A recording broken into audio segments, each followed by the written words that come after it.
Bihar police द्वारा छात्रों के एक शांतिपूर्ण मार्च पर AK-47 राइफल का इस्तेमाल, क्या है कानूनी प्रावधान, क्या है बिहार पुलिस मैनुअल में प्रावधान, क्या है CRPC में इसके संदर्भ में प्रावधान, क्या है BNSS की धारा में इसके प्रावधान, और क्या है कोर्ट का डायरेक्शन इसके संदर्भ में।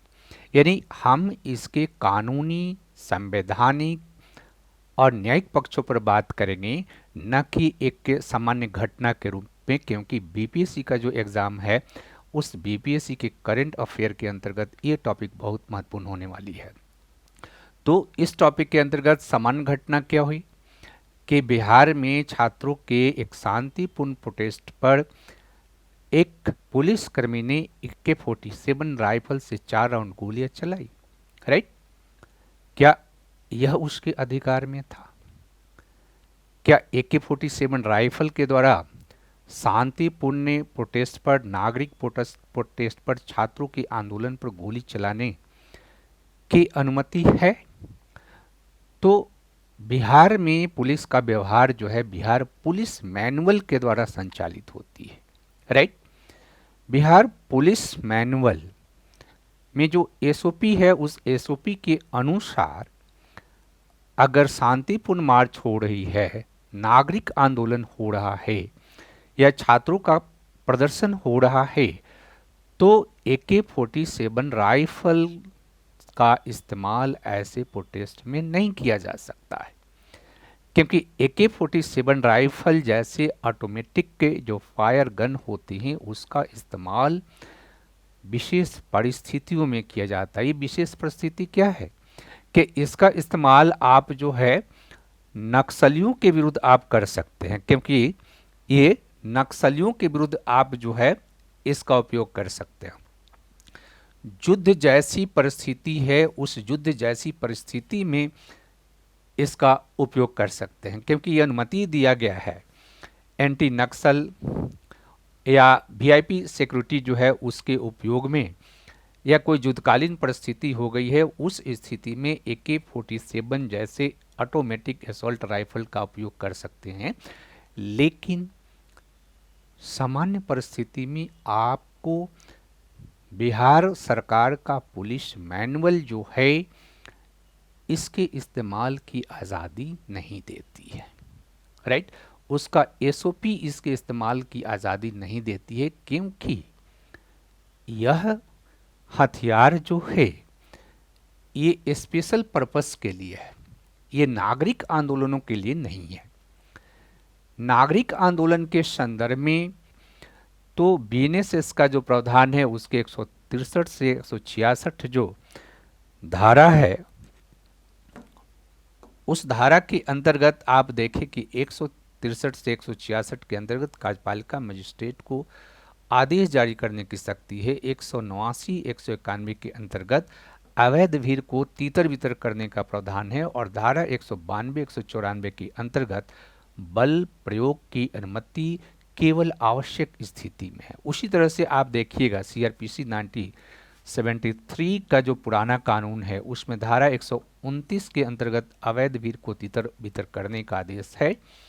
धारा 130 के अंतर्गत आवश्यक बल प्रयोग की अनुमति ये देता है, और धारा 131 सेना की सहायता लेने का प्रावधान करता है।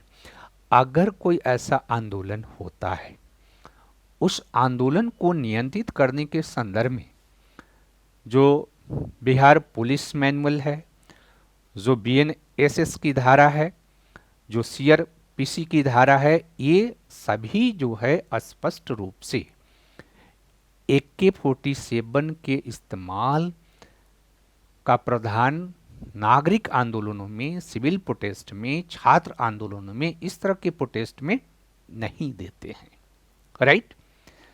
ये एक्स्ट्रा ऑर्डिनरी एक्टिविटी थी, क्योंकि इन जनरल जो हमारे यहाँ प्रावधान है कि सिविल प्रोटेस्ट को आप कैसे नियंत्रित कीजिएगा, कैसे उसको टैकल कीजिएगा, तो इसमें है कि सबसे पहले हम बातचीत करेंगे, प्रोटेस्टर के साथ बातचीत करेंगे। अगर बातचीत से काम नहीं बनता है तो बैरिकेडिंग लगाएंगे, बैरिकेडिंग से काम नहीं चलता है तो लाठी चार्ज करेंगे सीमित पैमाने पर, लाठीचार्ज से भी अगर नहीं होता है तो वाटर कैनन का प्रयोग करेंगे, फिर आंसू गैस का इस्तेमाल करेंगे। लेकिन AK-47 राइफल जैसे हथियार की का प्रयोग की अनुमति नहीं देता है। फिर आप देखिए कि सुप्रीम कोर्ट ने 26 जुलाई को क्या बोला।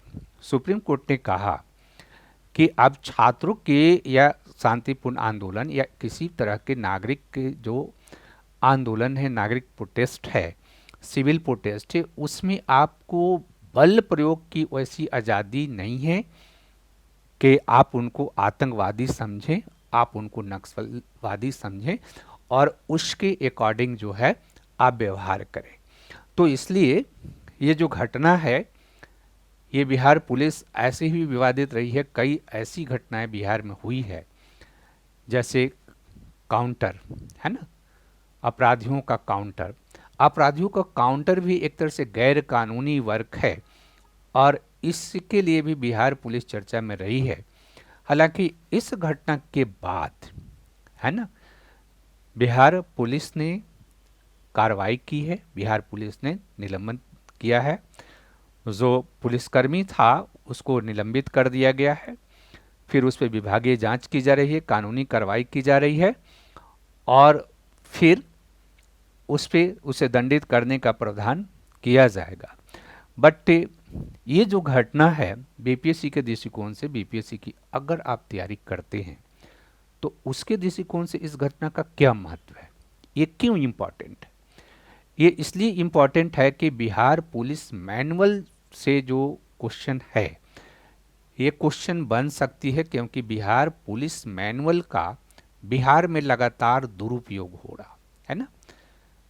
बिहार में आप लगातार दुरुपयोग देखेंगे क्योंकि बिहार पुलिस जो है काउंटर कर रही है अपराध कर्मियों का। ये भी एक तरह से पुलिस मैनुअल में इस तरह के प्रावधान नहीं है कि आप काउंटर कर दें, और ये घटना तो बड़ा ही बिहार की पुलिस की छवि को बहुत ही खराब करने वाली घटना रही है। तो एक तो बिहार पुलिस मैनुअल, बीएनएसएस की धारा इससे रिलेटेड, सीआरपीसी की धारा इससे रिलेटेड और इससे रिलेटेड कोर्ट के निर्णय, ये चारों चीज़ हमारे लिए बहुत इम्पॉर्टेंट है और इसलिए इस दृष्टिकोण से इस टॉपिक को आप इस तरह से तैयार कर सकते हैं।